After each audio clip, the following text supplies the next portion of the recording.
In this video I will show you a tutorial for do-it-yourself boho earrings.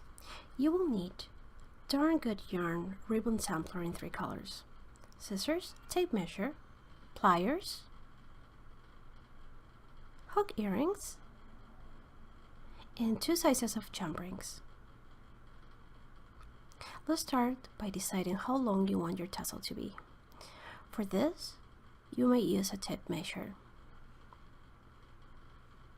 But if you don't have one, another option is to wrap the yarn around your fingers.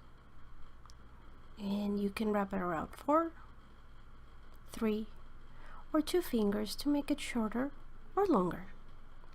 I decided to use 4 fingers, and I will wrap it around 4 times. Then use your scissors and cut the yarn. Remove it from your fingers and cut the loop that was created. This will give you 4 strings of yarn that then you have to separate in 2 groups of 2 strings each, 1 for each earring.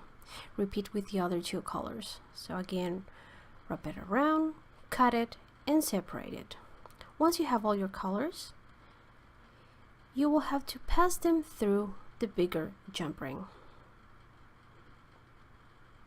Just move your jump ring until it gets in the middle, and then using some more yarn you will have to wrap it around and create a knot or 2 to secure your tassel in place. To be secure, I decided to do 2 knots.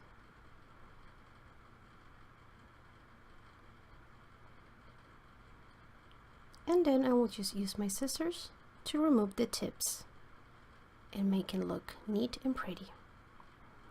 I will grab my smaller jump ring and open it.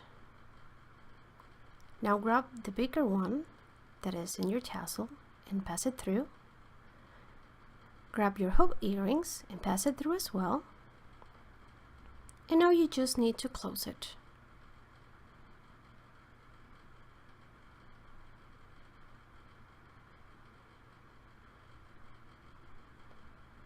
Once you're done, you just have repeat all the same steps for your second earring, and you will be all done.